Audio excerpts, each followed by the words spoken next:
Hello guys. നമ്മുടെ ഇന്നത്തെ ഒരു യാത്ര എന്ന് പറഞ്ഞത് ലക്ഷദ്വീപിലേക്കുള്ളൊരു യാത്രയാണ്. ഞാൻ കുറേ വർഷങ്ങളായിട്ട് ആഗ്രഹിച്ച എൻ്റെ ഒരു ഫേവറേറ്റ് ഡെസ്റ്റിനേഷൻ എന്ന് വേണമെങ്കിൽ നമുക്ക് പറയാൻ പറ്റും ലക്ഷദ്വീപിനെ. ഞങ്ങള് ഈ ഒരു ലക്ഷദ്വീപ് യാത്ര ഞങ്ങളെ വളരെയധികം കൗതുകമാക്കിയ കുറേ കാര്യങ്ങളുണ്ട്.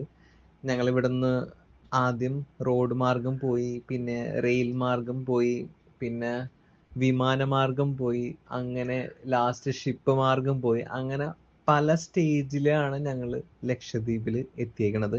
അപ്പൊ ഡേ 1 ഞങ്ങള് ഞങ്ങളുടെ വീട്ടിൽ നിന്ന് ഒരു ഓട്ടോ ഊബർ ബുക്ക് ചെയ്ത് നമ്മൾ നേരെ KSRTC സ്റ്റാൻഡിലോട്ട് പോകുന്നു. പറവൂർ KSRTC സ്റ്റാൻഡിൽ. അവിടുന്ന് നേരെ നമ്മൾ ആലുവയ്ക്ക് കയറി. ആലുവയിൽ നിന്നാണ് നമുക്ക് ഉച്ചക്കത്തെ ട്രെയിൻ വരുന്നത്. നിസാമുദ്ദീനാണ് ട്രെയിൻ വരുന്നത്. ആ ട്രെയിൻ മാർഗത്തിൽ നമ്മൾ തേർഡ് AC-യിലാണ് നമ്മൾ 2 ടിക്കറ്റ് ബുക്ക് ചെയ്തിരുന്നത്.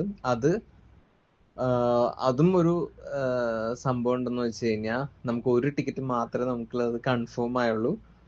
പക്ഷെ നമുക്കത് രണ്ടാമത്തെ ടിക്കറ്റ് കൺഫേം ആയിട്ടുണ്ടായിരുന്നില്ല, വെയിറ്റിംഗ് ലിസ്റ്റിലായിരുന്നു. പക്ഷെ നമ്മൾ TT-നോട് ചോദിച്ചപ്പോൾ നിങ്ങൾക്ക് യാത്ര ചെയ്യാൻ പ്രശ്നമൊന്നുമില്ല.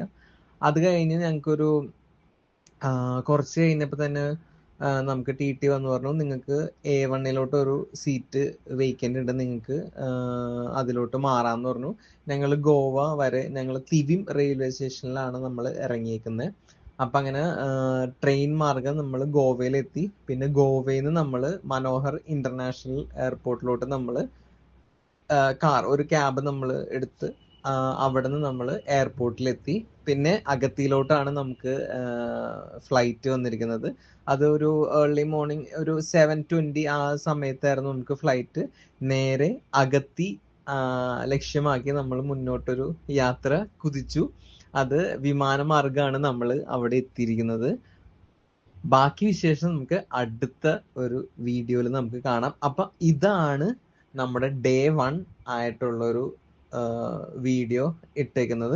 ഇതിൽ എന്ത് സംശയം, ഇപ്പൊ ഞാൻ കുറെ വീഡിയോസ് ഞാൻ കണ്ടു, ഇത്ര രൂപക്ക് പോവാം അത്ര രൂപക്ക് പോവാം എന്നുള്ള രീതിയിൽ. ഞങ്ങളുടെ ഫുൾ സ്ട്രക്ചർ, എല്ലാ കാര്യം A to Z, നമ്മൾ ഫുഡ് വാങ്ങിച്ചതായാലും വെള്ളം വാങ്ങിച്ചതായാലും ഈവൻ എന്ത് തന്നെ വാങ്ങിച്ചായാലും അതിന്റെ പെർട്ടിക്കുലർ ആയിട്ടുള്ള കണക്കുകൾ നമ്മുടെ കയ്യിലുണ്ട്. അപ്പോൾ എന്തെങ്കിലും സംശയം ഉണ്ടെങ്കിൽ നിങ്ങൾക്ക് ഞങ്ങളോട് DM ചെയ്യാം. കറക്റ്റ് ആയിട്ട് ഞങ്ങൾ എല്ലാ കാര്യങ്ങളും പറഞ്ഞുതരാം. ഞങ്ങളുടെ ട്രിപ്പ് എന്ന് പറഞ്ഞു കഴിഞ്ഞാൽ 16-ാം തീയതി സ്റ്റാർട്ട് ചെയ്തിട്ട് 23-ാം തീയതി കൊച്ചിയിൽ എത്തിയിരിക്കുന്ന ഒരു ട്രിപ്പായിരുന്നു.